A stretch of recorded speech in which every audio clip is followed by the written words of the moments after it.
Hola a todos, bienvenidos a un nuevo directo en Instagram de la Fundación Biosano. Soy Alfredo Suárez, director de la Fundación. Hoy vamos a hablar de un tema que tal vez no sea muy conocido, pero desde luego es tremendamente importante, que es cómo lograr un embarazo sin tóxicos, cómo ser capaz de proteger al bebé incluso antes de que nazca de los tóxicos ambientales. Vamos a aprender más sobre cuáles son los riesgos, dónde están, qué problemas pueden causar y sobre todo qué podemos hacer para informarnos y para prevenirlo. Y para eso vamos a contar con Carlos de Prada, al que vamos a invitar ahora mismo. Carlos lleva muchos años trabajando todo lo que tiene que ver con la divulgación de los efectos de los tóxicos ambientales y cómo prevenirlos.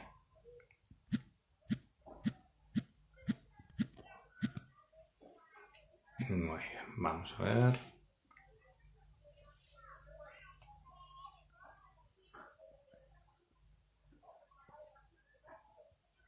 Un segundito, estamos pidiendo a Carlos de Prada que se nos una. El tema de hoy que es cómo evitar los tóxicos durante el embarazo. Supongo que muchos de vosotros conoceréis el problema de la toxicidad ambiental. Carlos, buenas tardes. Buenas tardes. ¿Qué tal? ¿Cómo estás? Pues muy bien, como siempre. Espero que tú también. Bueno, pues te oigo un poquito lejos. ¿Me oyes lejos? Pues tengo puesto el micro este. A ver si lo subo. Creo yo que estará... ¿Qué tal se me oye? ¿Bien? Bueno, pues yo te oigo un poquito lejos, pero si la gente que está conectada te está escuchando bien, ¿Me oyes? Ahora me oyes lejos, cerca, me acerco un poco más aquí a esto, pero... ahí estamos bien, ahí estamos bien. Bueno. Bueno, pues estaba comentando Carlos de Prada, muchísimas gracias por hacer el huequecito para estar con nosotros. Estaba hablando de que hoy vamos a tocar un tema particularmente interesante dentro de lo que tiene que ver con la toxicidad ambiental y con la salud, que es evitar los tóxicos durante el periodo del embarazo. Y nadie mejor, desde luego, que Carlos de Prada. Para quien no te conozca, voy a dar dos reseñas rápidas sobre tu trayectoria profesional. Lleva muchos años trabajando en comunicación, en temas ambientales, en distintos medios de prestigio, radio, televisión. Ha tenido distintos galardones, por destacar alguno, el Premio Global 500 de la ONU o el Premio Nacional de Medio Ambiente, además de múltiples, no sé cuántos miles, me decías, de interacciones en directo en distintos medios de comunicación, como conferenciante, como divulgador, también como autor de diferentes libros, entre ellos uno que trata el tema específicamente de hoy, que es embarazos sin tóxicos, y es el director de la campaña Hogar sin tóxicos de la Fundación Biosano, que os animo a que conozcáis en hogarsintóxicos.org, donde vais a poder encontrar mucha más información sencilla sobre toxicidad ambiental, sobre riesgos y soluciones. Bueno, pues Carlos, muchísimas gracias de nuevo y si quieres directamente comenzamos a hablar. Cuéntanos, para todos los que nos estén viendo, aquellos que estén futuros papás y mamás, ¿no? que estén pensando en tener un bebé y como todos los que somos padres queramos protegerles, lo primero es tener información. Realmente, ¿cuál es la dimensión del problema de la toxicidad y por qué es tan importante en el embarazo? Bueno, lo que está muy claro para la comunidad científica, que es en lo que yo me baso. O sea, yo me baso íntegramente en lo que dice la comunidad científica a través de los estudios que se publican en revistas de prestigio.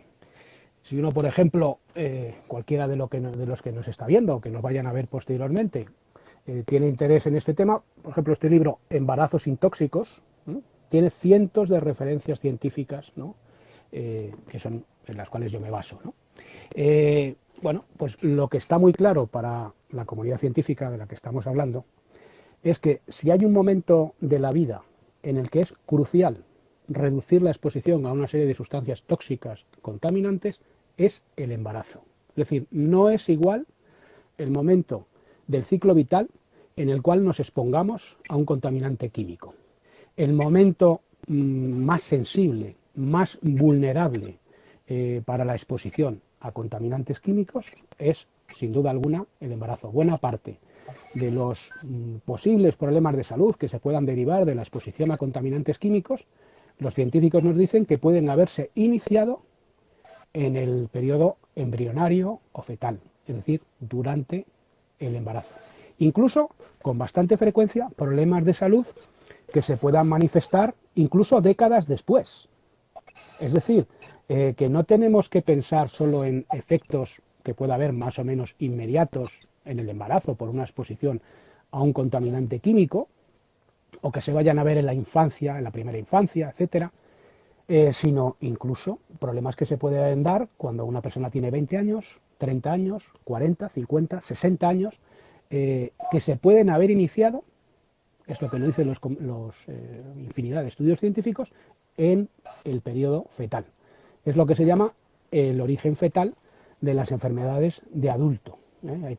Por citar un ejemplo, hay un estudio muy interesante que, por ejemplo, recogía cómo hace 50 años había una serie de mujeres embarazadas que tenían unos determinados niveles de DDT, un pesticida ya prohibido, pero que, por cierto, todavía seguimos teniendo, aunque a niveles más bajos, como contaminante buena parte de los occidentales, porque es muy persistente. Bueno, pues veían esas mujeres embarazadas que hace 50 años tenían presencia, una determinada concentración de este pesticida. Y luego veían sus hijas 50 o 50 y tantos años después. Bueno, pues aquellas hijas que cuando eran simplemente embriones o fetos, sus madres tenían una determinada concentración de DDT, cuando llegaban a tener 50 y tantos años, 50, 50 y tantos, tenían más riesgo de tener cáncer de mama, por ejemplo. Bueno, pues como este ejemplo, podrían citarse otros muchos, ¿no?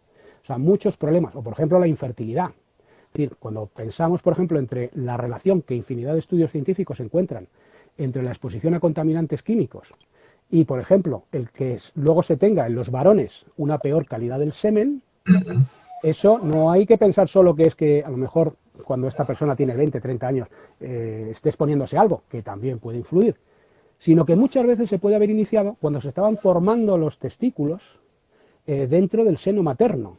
El efecto de los contaminantes los científicos hablan de ventanas de exposición, que son momentos del desarrollo en los que la acción de los contaminantes químicos puede causar efectos más profundos que en otras etapas de la vida, ¿no? Y durante el embarazo, pues hay una serie de ventanas de exposición durante el desarrollo de la criatura que se pueden ver afectadas por efecto de contaminantes químicos, ¿no? Entonces es absolutamente crucial y por eso hicimos el libro Embarazos sin tóxicos precisamente, porque es el momento clave en el que más importante es reducir la exposición a contaminantes químicos. Siempre con la cabeza fría, sin alarmarse en exceso, con información seria, porque otro factor importante es que hay mucha desinformación y también una embarazada puede alarmarse en exceso.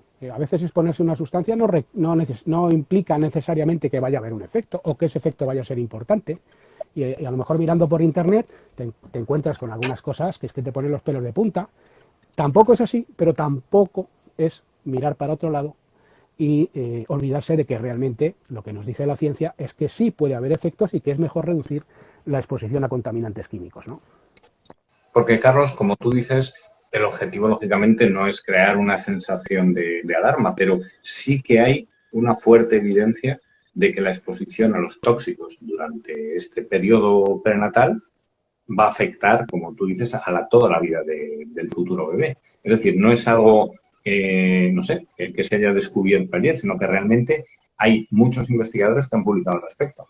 Bueno, es que hay cientos y cientos de investigaciones científicas sobre el particular. Estas cosas, a veces la gente cuando no ha profundizado mucho en ellas piensa que, bueno, que hay algún estudio por ahí. No, son miles de investigaciones científicas que muestran cómo la exposición, a veces a algunas sustancias, incluso a niveles bajos de concentración, puede causar una serie de efectos, ¿no? Sobre todo si se da en el periodo prenatal, ¿no?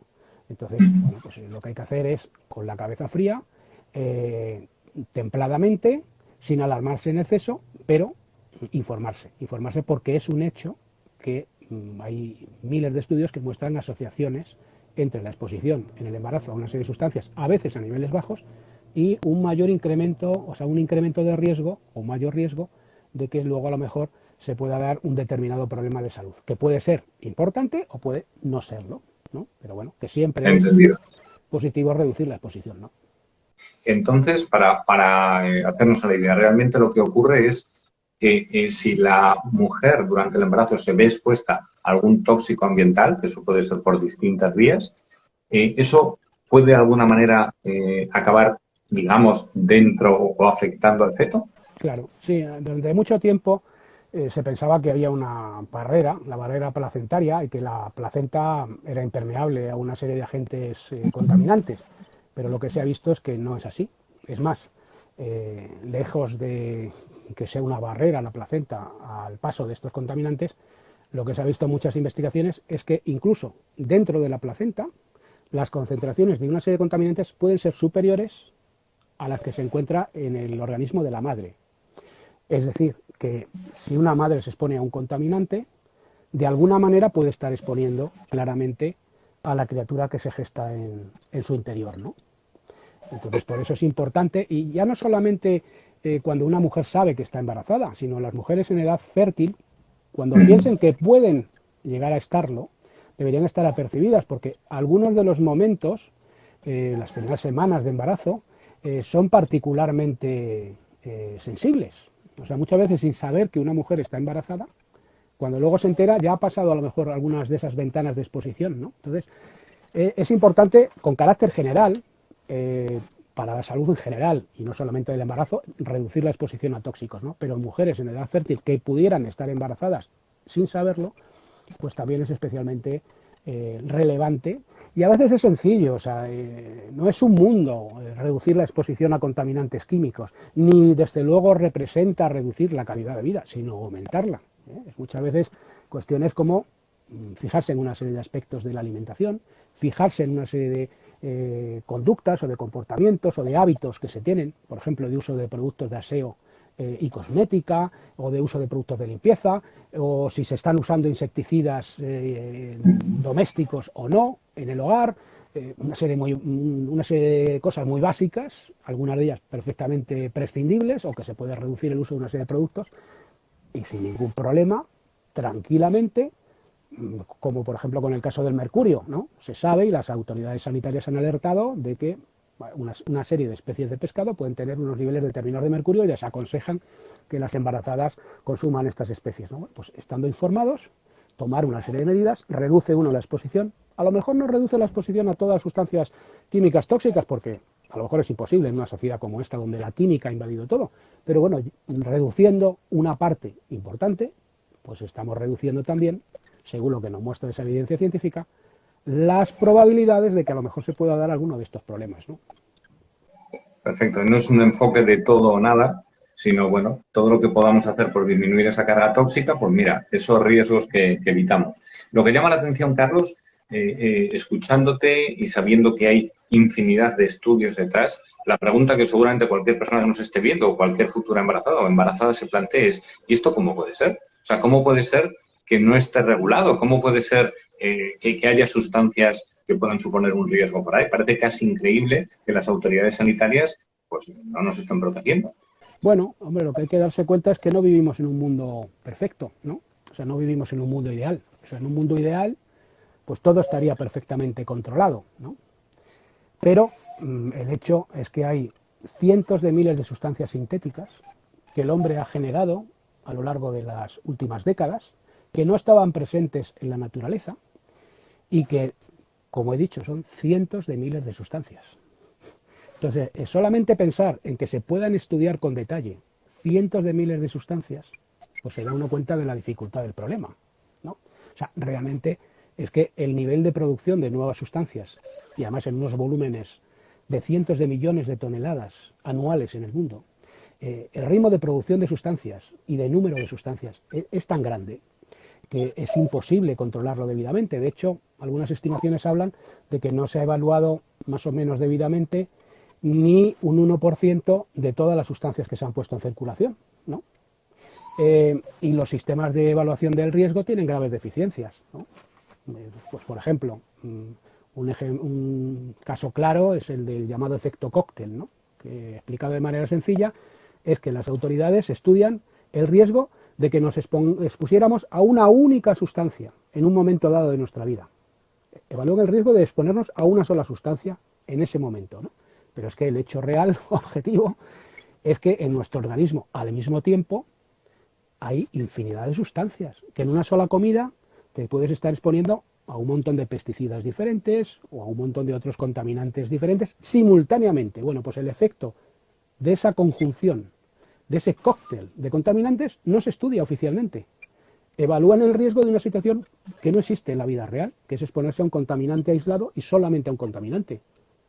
Y como no se evalúa el riesgo del efecto cóctel, que es la exposición real, solamente ya con eso, pues ya es para desconfiar, ¿no? Pero si además uno entrase en otras cuestiones, como por ejemplo, que los datos en los que se basan buena parte de las evaluaciones del riesgo de las sustancias químicas tóxicas los hacen las propias industrias, ¿no?, interesadas en comercializar las sustancias, pues nos daríamos cuenta del problema ante el que nos encontramos, ¿no? Bueno, mientras Carlos soluciona los problemas del directo, estábamos hablando de un par de problemas gordos en cuanto a la regulación. Por un lado, la cantidad de sustancias químicas y las nuevas que se generan constantemente, que hacen muy difícil el estudio individualizado. Sí. Y luego, por otro lado, como decías, Carlos, el tema de que, lógicamente, se estudian de una en una. Sí. Algo que no ocurre en la vida real, sino que nos exponemos a muchas a la vez.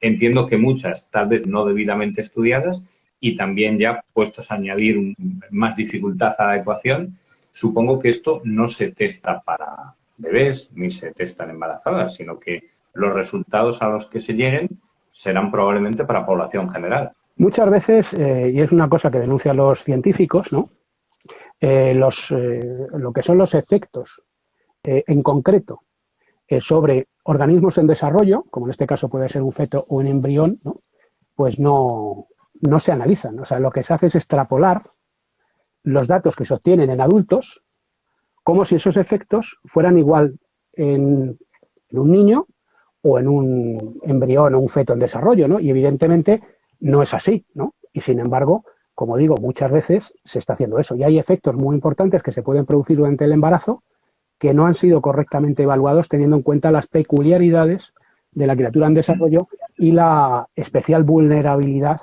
que puede tener un embrión o un feto, ¿no? Ese es otro de los defectos, y son muchos, ¿no?, los defectos. En cualquier caso, al margen de ello, simplemente es saber esto, ¿no?, que hay muchas cosas manifiestamente mejorables en la evaluación de los riesgos tóxicos y singularmente sobre organismos en desarrollo. No han sido muchas veces tenidos en cuenta debidamente. Y esto tiene que hacer que la población, las personas, se den cuenta, sobre todo aquellas que van a tener o quieren tener un hijo, de que no pueden delegar todo en papá Estado, que no está todo perfectamente regulado, que eso sería así en un mundo ideal, pero en el mundo real no es tan sencillo. Uno tiene que, de manera pues lo más sencilla posible, pero lo que pueda, informarse. Tiene que aprender una serie de pautas que muchas veces no son muy complicadas. En el libro Embarazos sin tóxicos o en la web de Hogar sin tóxicos damos pautas muy sencillas que pueden reducir de manera considerable la exposición a tóxicos de las personas, ¿no? Y eso, que hay que asumir un papel activo y no pensar que una cosa porque esté a la venta necesariamente es que no produce problema. No es tan sencillo, ¿no? En el mundo real las cosas no son tan simples como que algo que esté a la venta no vaya a producir o pueda producir un problema, ¿no? Ojalá fuese así, ¿verdad? Pero desgraciadamente la historia nos ha demostrado demasiadas veces que no necesariamente es así. Nos preguntaban antes si se iba a quedar grabado, sí se va a quedar grabado, y luego dentro de un ratito al final daremos tiempo para preguntas por si tenéis cualquier duda, será sacarlos. Entonces, bueno, nos encontramos en un entorno, como tú dices, Carlos, incierto, en el que cada uno debería por lo menos informarse para decidir. Y otro tema que también llama la atención, desde las autoridades sanitarias o directamente desde los profesionales sanitarios que velan por la salud de la embarazada y de los futuros bebés, ¿esto es conocido? ¿Se traslada? ¿Hay algún tipo de llamamiento de entidades sanitarias, de obstetras, que se haya trasladado a las embarazadas para que tengan particular cuidado? Sí, hombre, en general, generalizando, que nunca es bueno generalizar porque siempre hay excepciones, ¿no? Pero no se da muy buena información por parte de obstetras y ginecólogos con carácter general sobre estas cuestiones, ¿no?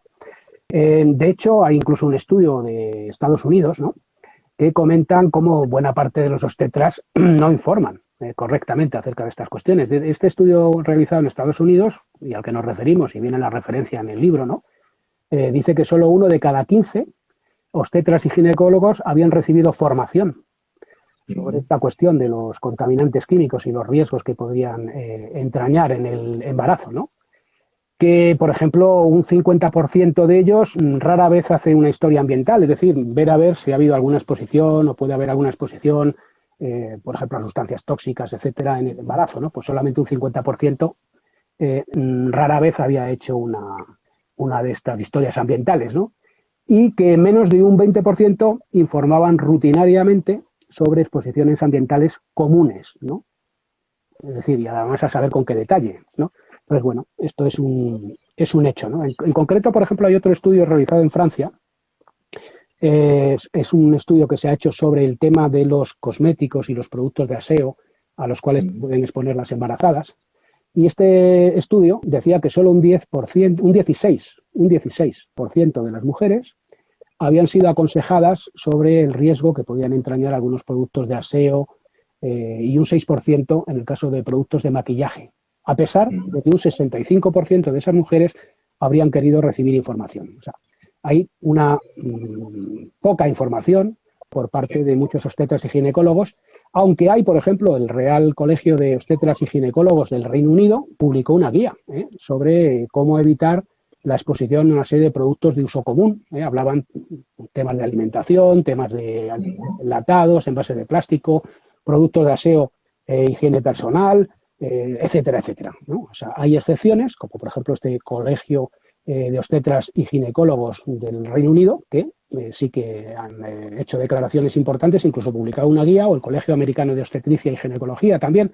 En España, la SEGO, que es la Sociedad Española de Ginecología y Obstetricia, en su momento también alertaba, ¿no?, la excesiva familiarización que tenemos con el uso de productos químicos, que llegamos a creer que no pasa nada, es normal, como se usan tantos productos químicos, hay tantos productos químicos a la venta, pues que no pasa nada, nos creemos que no hay ningún riesgo, y alertaban de esa excesiva familiarización que produce que se baje la guardia y que la gente no esté apercibida de que realmente sí puede haber riesgos, ¿no?, en el caso del embarazo, ¿no? Sí, porque seguro que mucha gente que nos está viendo y que está a lo mejor embarazada o que quiere tener niños se preocupa de la alimentación, se preocupa de la preparación al parto, se preocupa de la gestión de las emociones, que está muy bien. Pero, como tú dices, hemos normalizado a lo mejor el contacto con unas sustancias que pueden suponer un riesgo. Y entiendo, Carlos, que el mejor modo de prevenir es disminuir el contacto con esas sustancias. ¿Cuáles serían las vías más comunes a través de la cual una embarazada puede llegar a contactar con estas sustancias o agentes tóxicos o potencialmente tóxicos? Son una serie de posibles fuentes o vías de exposición, ¿no?, pues muy evidentes, ¿no? Una de ellas, por ejemplo, pues es la alimentación, ¿no? En ese sentido, pues por ejemplo, antes hablábamos del mercurio en algunas especies concretas de pescado, pues es una vía posible de exposición. Otra vía de exposición a través de la alimentación, pues por ejemplo, son los residuos de pesticidas que hay en los alimentos convencionales, que no son ecológicos y, claro, en su producción se han utilizado pesticidas, es decir, herbicidas, insecticidas, fungicidas, etcétera, y sus residuos quedan en los alimentos. Bueno, esos residuos de pesticidas podrían tener efectos, a veces a niveles bajos, sobre el embarazo, ¿no? Pues sería bueno que esa embarazada, por ejemplo, optase por una alimentación ecológica, ¿no? Otro tema relacionado con la alimentación son los materiales en contacto con alimentos, ¿no? Pues, por ejemplo, pensemos en algunos plásticos y en personas que a veces les da por calentar en un microondas un alimento en un tupper de plástico. Bueno, pues eso es una cosa que es aconsejable evitar, porque algunas sustancias presentes en ese plástico, talatos u otras sustancias contaminantes, en algún caso alteradoras hormonales, pueden pasar al alimento, ¿no? También en el tema de alimentación, pues por ejemplo, algunos tipos de sartenes antiadherentes que podrían liberar algunos compuestos, llamados compuestos perfluorados. Algunos de ellos pueden tener efectos, a lo mejor, sobre la criatura en desarrollo, pues sería aconsejable a lo mejor evitar ese tipo de sartenes, ¿no? Algunos alimentos grasos que puedan contener, pues a lo mejor algunos contaminantes orgánicos persistentes, como dioxinas, policlorovifenilos, pues reducir la ingesta de esos alimentos que potencialmente pudieran a lo mejor tener esos contaminantes en mayor medida, ¿no? Luego hay otros escenarios, por supuesto, en algunos puestos de trabajo, una mujer que trabaje en una refinería, que trabaje en una industria química, incluso una peluquera, bueno, pues a lo mejor sería aconsejable adoptar una serie de medidas de prevención e incluso ser conscientes de que hay una serie de leyes que, en teoría, aunque luego en el difícil escenario laboral, especialmente en estos tiempos que corren, a veces es complicado que una mujer se atreva a plantear alguna serie de cosas y hay muchos incumplimientos legales, pero hay que decir que hay una normativa que, al menos sobre el papel, protege a las mujeres embarazadas y que, por ejemplo, obligaría a que se les buscara un puesto de trabajo donde no se vieran expuestas a una serie de elementos, ¿no? Eso es otro escenario de exposición, ¿no? Luego el uso en el hogar, pues una serie de productos. Antes hablamos de los insecticidas domésticos, se podía hablar también de otros como ambientadores, algunos productos de limpieza. En fin, en general, Carlos, todo lo que, por ejemplo, hablas de ambientadores y hablas de inciensos, lo que es muy aromático, lo que huele mucho, ¿puede tener esos tóxicos o no necesariamente? En general, por ejemplo, la Agencia de Protección Ambiental de Dinamarca, en una guía que también hicieron, que es de las pocas entidades así públicas oficiales que han sacado guías sobre ese tema, una guía que hacían para reducir la exposición a tóxicos de las embarazadas, desaconsejaban, por ejemplo, productos perfumados, ¿no? Puede ser que algunos productos perfumados tengan más probabilidad de contener una serie de sustancias que, en principio, sería aconsejable evitar especialmente en el embarazo, ¿no? Y nos preguntan también, Carlos, al hilo de lo que comentabas del material en los que se cocina, ¿de qué material sería ideal que fuese el menaje del hogar? Las sartenes, las cacerolas, ¿hay alguno que sea más seguro que otros? No sé, pues en principio, pues mejor hierro colado, acero inoxidable, evitar ciertos revestimientos que a lo mejor no sabemos de qué naturaleza son, ¿no? Aunque a veces te pongan, por ejemplo, que no contiene PFOA, que es el ácido perfluorooctanoico, que es un compuesto perfluorado, pero no sabemos si es que contiene a lo mejor otro compuesto perfluorado y no se informa, no lo sé, pero es muy sencillo, pues eso, sartenes de hierro colado, cosas de acero inoxidable, etcétera, ¿no? Preferiblemente, ¿no? Mira, nos preguntan también, Carlos, si te parece sobre la marcha, las preguntas relacionadas las vamos respondiendo porque esta es interesante, que hablan, nos dice Virgi Conesa, que ella lava las verduras, pero que no sabe si es suficiente para eliminar los pesticidas.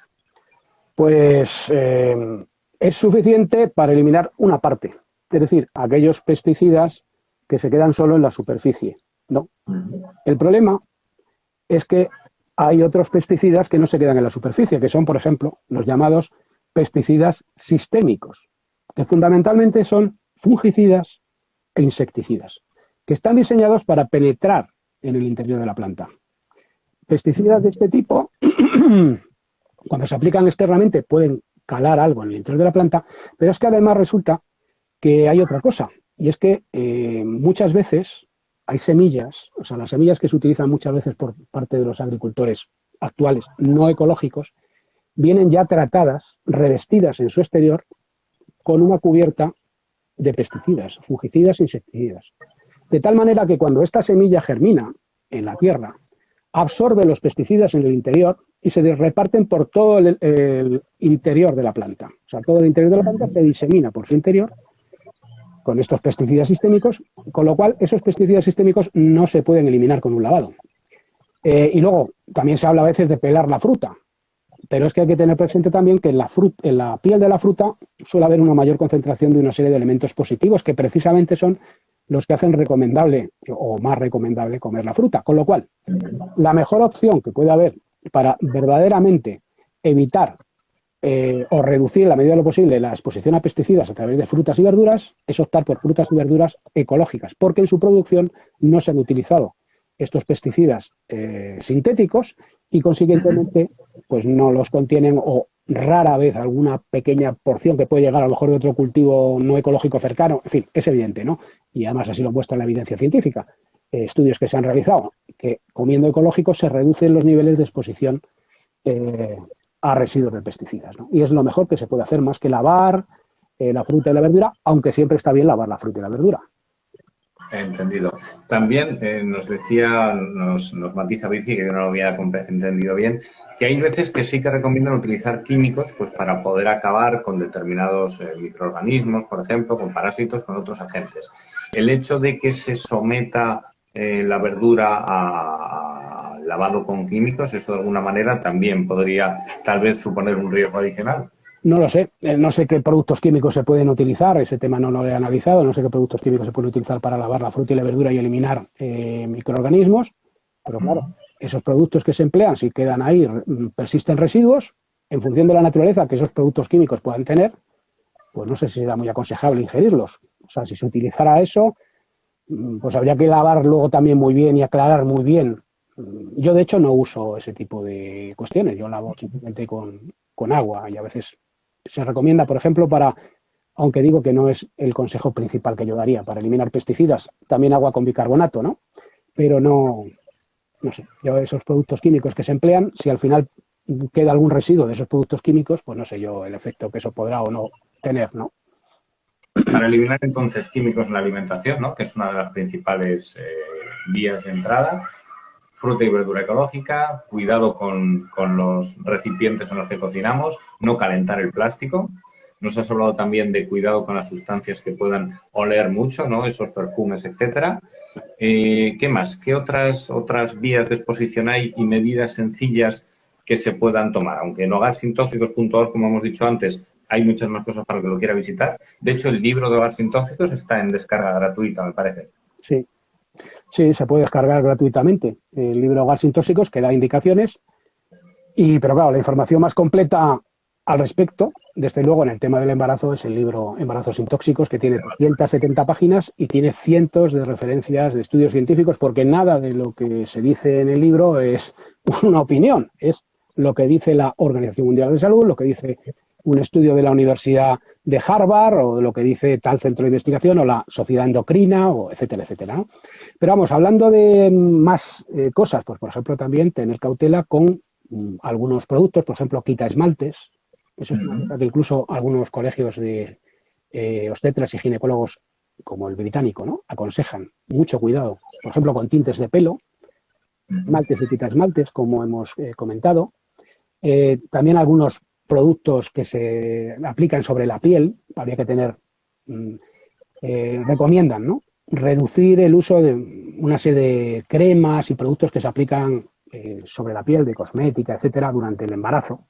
Bueno, está reduciendo de alguna manera la carga química de una serie de sustancias que muchas veces no sabes ni qué sustancias estás haciendo pasar al interior del organismo, ¿no? Y en el caso de un embarazo, pues quizá sea aconsejable pues reducir esa exposición, ¿no? Luego, productos de limpieza, pues tener también Porque, cautela. Carlos, discúlpame, a través de porque es muy frecuente durante el embarazo en la tripita, pues para prevenir estrías, las cremas y demás, a través de lo que damos en nuestra piel, ¿esos tóxicos también pueden penetrar, pueden llegar hasta el bebé? De hecho, las sustancias penetran, ¿no? O sea, una persona se pone una crema y al cabo de un tiempo ves que no está. Ha penetrado, ¿no? Ha pasado al torrente circulatorio, ¿no? Ha pasado al interior del organismo, ¿no? Y sin alarmar en exceso, etcétera, etcétera, pero, claro, estás haciendo pasar sustancias que no sabes ni qué sustancias son. Además, hay muchas leyes de secreto comercial que no obligan a informar de todas las sustancias que se utilizan en algunos productos, ¿no? Entonces, bueno, se está haciendo un acto de fe, estás haciendo pasar al organismo una serie de sustancias, algunas de ellas, como por ejemplo se ha visto con cremas solares, pueden ser disruptoras endocrinas, como pues por ejemplo los filtros solares, ¿no? Benzofenonas, etcétera, ¿no? Que pudieran tener efecto hormonal. Bueno, pues en principio habría que tener cautela y ver muy bien la necesidad o no de usar una serie de cremas, una serie de productos, ¿no? Luego hay otras situaciones más difíciles de evitar, ¿no? Por ejemplo, en función del lugar donde se vive, ¿no? Una persona que vive en una zona industrial contaminada, ¿no? O que vive en una zona intensamente fumigada porque es una zona de agricultura intensiva, ¿no?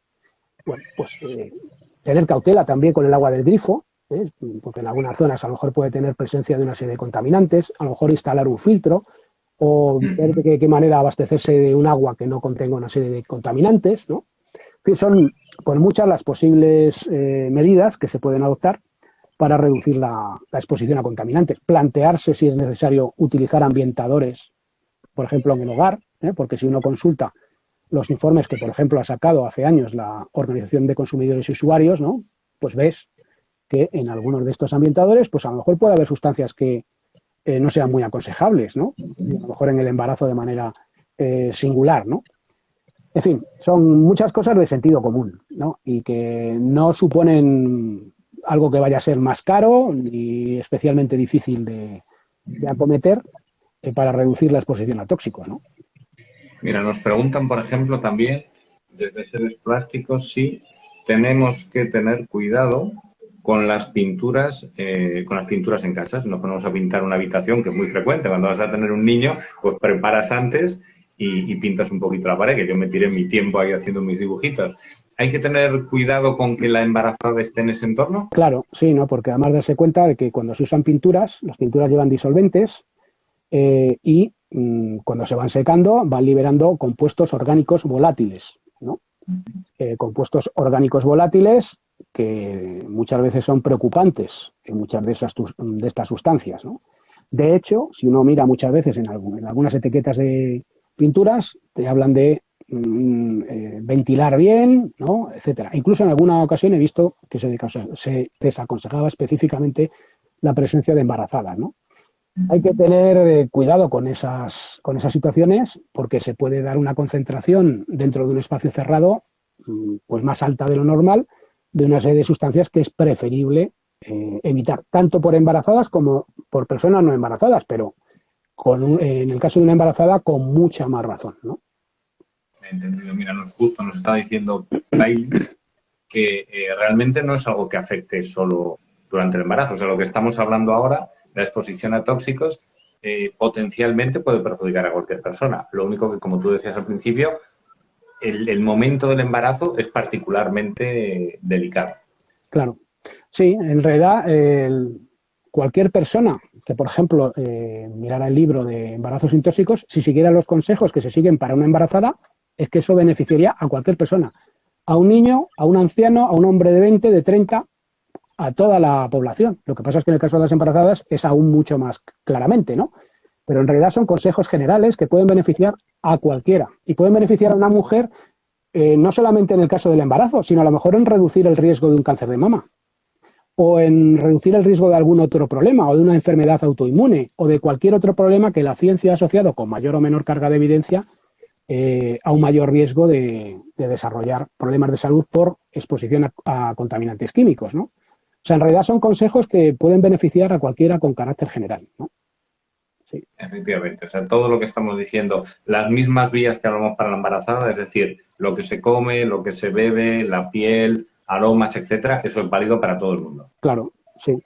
Lo que pasa es eso que digo, que es que en el caso de la embarazada si en los demás todavía podríamos relativizar la trascendencia, en el caso del embarazo no se puede relativizar tanto, es muchísimo más importante porque es donde evidentemente la ciencia ha puesto todo el acento. Es en el embarazo donde una buena parte de los efectos de los contaminantes químicos se pueden producir. O sea, por ejemplo, hay una investigación muy importante de la Endocrine Society, que es la entidad mundial de referencia en el ámbito de las enfermedades que tienen que ver con las hormonas, que habla de cómo meramente por algo como no comer ecológico te puedes exponer a pesticidas como los organofosforados y eso tener que ver con que luego nazca un niño con un menor coeficiente intelectual. De hecho, estos informes de la Endocrine Society dicen que cada año en Europa se pierden 13 millones de puntos de coeficiente intelectual por exposición a esos pesticidas, fundamentalmente en el embarazo y por algo tan normal como ingerir una serie de alimentos no ecológicos, porque esa es la principal vía de exposición en la población general a ese tipo de contaminantes químicos. Entendido. Y ahí la alternativa, como decíamos antes, es agricultura ecológica. Y hay otra pregunta que nos hace J. Carlos, que entiendo que es compleja, ¿no? Pero él nos habla del agua y de qué filtro se podría utilizar para el agua. Y yo quiero aprovechar para preguntarte si también hay evidencia científica de que en el agua haya determinados residuos que puedan ser nocivos para la salud, incluso disruptores endocrinos.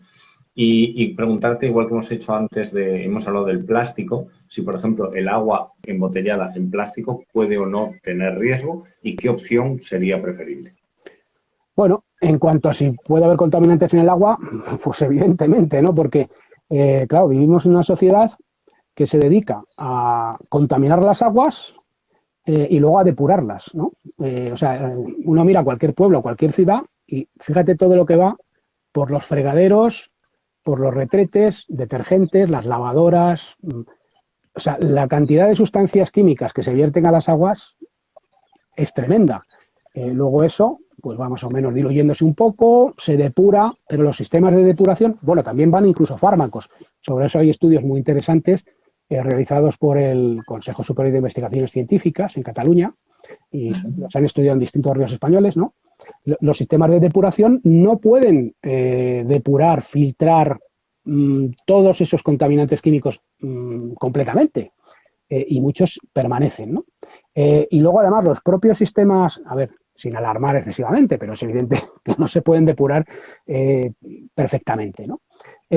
Y siempre quedan trazas. Luego se establecen unos niveles legales de presencia de una serie de contaminantes y solo se activan las alarmas cuando esos niveles se superan. Pero hay una concentración legal de la presencia de una serie larga de contaminantes en las aguas y, como antes decía, no se ha estudiado el efecto cóctel, por ejemplo. O sea, te podrán decir que es que si te expusieras a uno solo de esos contaminantes, pero no te expones a uno solo. Y luego, por ejemplo, con el tratamiento que se hace para potabilizar con el cloro, y sobre esto también hay investigaciones científicas, se producen, sobre todo en algunas ciudades del Mediterráneo, unas sustancias que se llaman trialometanos, que pueden dar pie pues, a algunos posibles riesgos de salud. En algunas zonas agrícolas también hay contaminación de aguas superficiales y subterráneas con residuos de pesticidas o con, por ejemplo, presencia de nitratos, etcétera. Bueno, sistemas de filtrado, pues los hay de carbono activado, de ósmosis inversa, eso habría que ver. Hay filtros que más o menos cumplen algo y eliminan una parte de esos contaminantes. En algunos casos puede ser aconsejable. El tema de las botellas, pues en principio, claro, por los análisis y estudios que se han realizado, pues se ve que desde el plástico migran pequeñas cantidades de una serie de contaminantes que los plásticos pueden contener y pueden contaminar el agua, sobre todo en función del tiempo y el calor al que ese agua, esa botella, esté expuesta. En cualquier caso, a veces es difícil a lo mejor evitarlo. Sería mejor que las botellas no fueran de plástico y habría que reducir eso, no solamente ya por el tema de si se libera o no contaminantes en pequeñas cantidades, que tampoco es que haya que dramatizar, ¿no? Que no son enormes cantidades, pero claro, también hay que decir que muchos contaminantes son disruptores endocrinos que pueden causar efectos a bajas concentraciones, ¿no? Pero bueno, sería preferible que no fueran de plástico, no solamente por esto, sino por todo lo que estamos viendo, ¿no? Cómo se están llenando los mares, los océanos y el medio ambiente en general de plástico, ¿no? Que está por todas partes y los organismos vivos lo están absorbiendo y la ONU nos está diciendo que en el año 2050 va a haber más plástico que seres vivos en los océanos y habría que replantearse esta cultura del plástico, del usar y tirar, a dónde nos está llevando, que parecerá muy cómodo todo, pero no sé yo si luego vamos a tener comodidades cuando afrontemos, y ya en alguna medida lo estamos haciendo, las consecuencias de todo ello, ¿no? Porque, por ejemplo, ya que has sacado este tema del plástico, que es algo en lo que estamos trabajando, ¿verdad?, para intentar hacer algún acto divulgativo en torno a ello, el plástico no solamente es que esté en el mar, sino que de alguna manera pasa al pescado que puede comer esta mujer embarazada.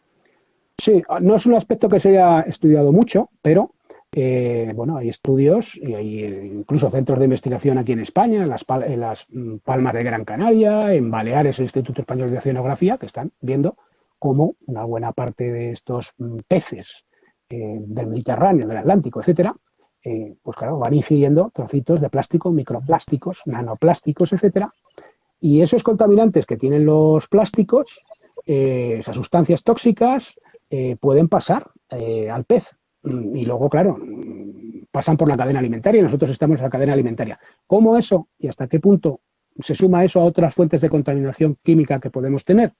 Pues no se ha evaluado mucho hasta ahora, pero sí que va habiendo muchos estudios que van poco a poco profundizando en esa cuestión. Y hay que tener en cuenta un hecho, ¿no? Por ejemplo, hace unos años la Agencia de Protección Ambiental de Dinamarca publicó un informe sobre la presencia potencial de sustancias químicas tóxicas en los plásticos, ¿no? Y decía que los plásticos podía haber, era un informe muy amplio, 132 sustancias o grupos de sustancias tóxicas, potencialmente. Y en realidad es que no sabemos lo que se añade a los plásticos. Hay mucho oscurantismo, no se dice qué aditivos que se utilizan en los plásticos. Hay que darse cuenta que se utilizan sustancias que pueden servir para dar color al plástico, colorantes, para que no se oxiden, filtros ultravioleta para que no se degraden con la luz solar, sustancias plastificantes como los talatos y otras sustancias para que tengan flexibilidad. O sea, a los plásticos se les añaden potencialmente cientos de sustancias químicas diferentes que no sabemos muchas veces qué sustancias son. Y que si a través de distintas vías esos plásticos llegan a nuestro organismo o las sustancias que contienen, pues bueno, habrá que evaluar a ver qué es lo que pasa con eso, ¿no? En alguna medida ya se ha evaluado sobre todo lo que son, por ejemplo, materiales en contacto con alimentos, ¿no? Como el bisfenol A y otros bisfenoles, los talatos, etcétera. El sentido común nos dice que el plástico lejos, ¿no? Lejos de la comida, lejos de los alimentos, está en todas partes y es útil, pero lo que decimos, en determinadas circunstancias, con cuidado, desde luego. Hemos hablado de lo que comemos, hemos hablado de lo que bebemos, hemos hablado de lo que nos ponemos en la piel, hemos hablado también de lo que puede haber en el ambiente, igual que hemos hablado, por ejemplo, de filtros para el agua. Estos filtros que hay para filtrar el aire, caseros, pues para temas de alergias, etcétera, ¿eso ayudaría a reducir los tóxicos potenciales que tienes en el ambiente? En algún caso, por ejemplo, hay algunas enfermas de sensibilidad química múltiple, personas que son muy sensibles a la presencia de algunos contaminantes, que utilizan algunos de estos filtros que retienen parte de esos contaminantes químicos que puede haber en el aire, pero con carácter general, lo más eficaz y aconsejable y muy sencillo de realizar, y que muchas veces no se hace, es la ventilación. Y ahora con el tema del virus, habla mucho la gente de la ventilación, ¿no? Pero es que es fundamental, o sea, en un entorno cerrado, si no se ventila, se concentran mucho más compuestos orgánicos volátiles u otros contaminantes. También es importante reducir el polvo doméstico, porque el polvo doméstico, según las muchas analíticas que se han realizado, ya no es el polvo que había hace 100 años. Es un polvo que contiene cosas que se van liberando desde tejidos, plásticos, etcétera, sustancias contaminantes, muchas de ellas, y bueno, reducir ese polvo doméstico, ventilar bien es absolutamente esencial para reducir una parte importante de los contaminantes, sobre todo los que podemos inhalar en el interior de una casa, ¿no? Y muchas veces, cuando hablas, por ejemplo, de edificios inteligentes, ¿no? Yo no sé dónde está la inteligencia de esos edificios, ¿no? Porque estos edificios que no se pueden ventilar, que va todo con aire acondicionado y recirculando, y en muchas ocasiones es complicado, sobre todo en algunos lugares de trabajo, etcétera, el ventilar correctamente, pero a la medida que uno pueda, y sobre todo en casa, hay que ventilar. Eso es absolutamente esencial porque reduce la concentración de algunos contaminantes.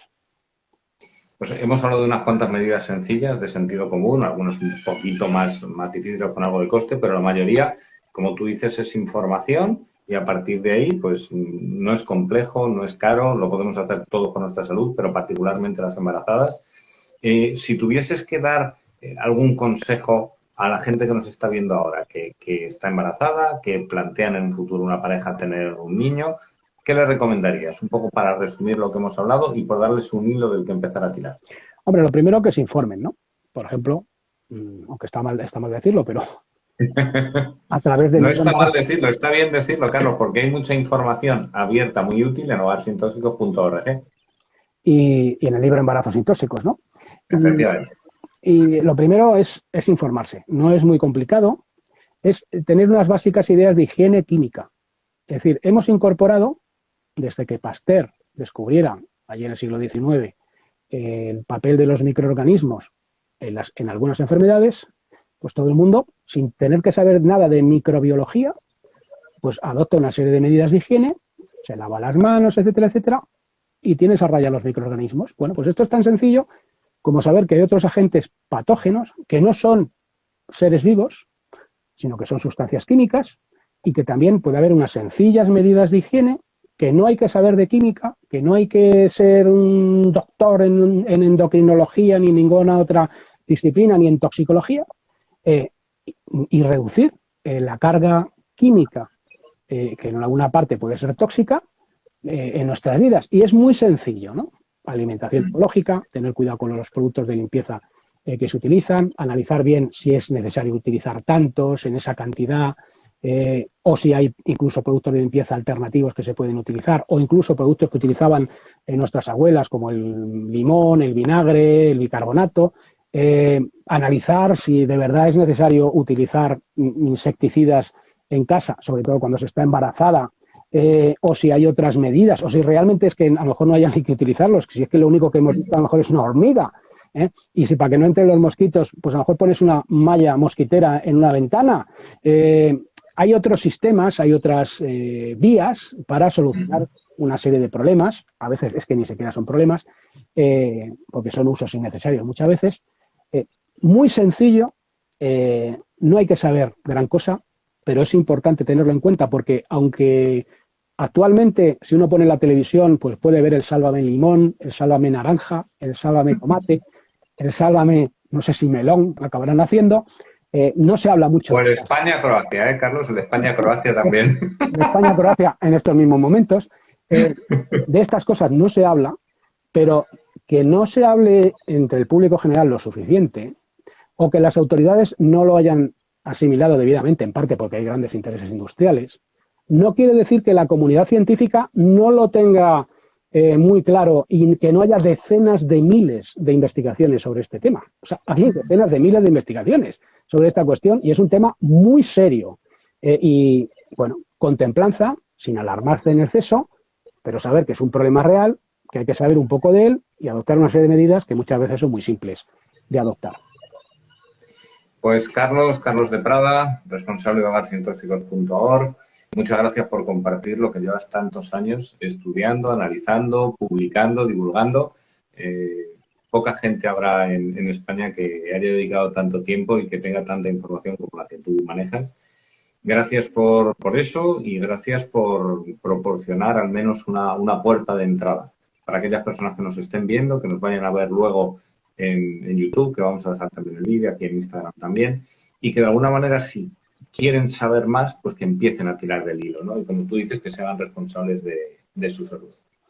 Sí, pues, tiene uno que adoptar un papel activo y no es complicado. Muchas gracias por la invitación y esperemos que haya servido y sirva para concienciar a las mujeres embarazadas y a la gente en general. Pues muchas gracias a todos los que nos estáis viendo, gracias a ti, Carlos, nos vemos en otro directo. Vale, Gracias y cuidaros. Hasta luego. Hasta luego. Hasta luego a todos.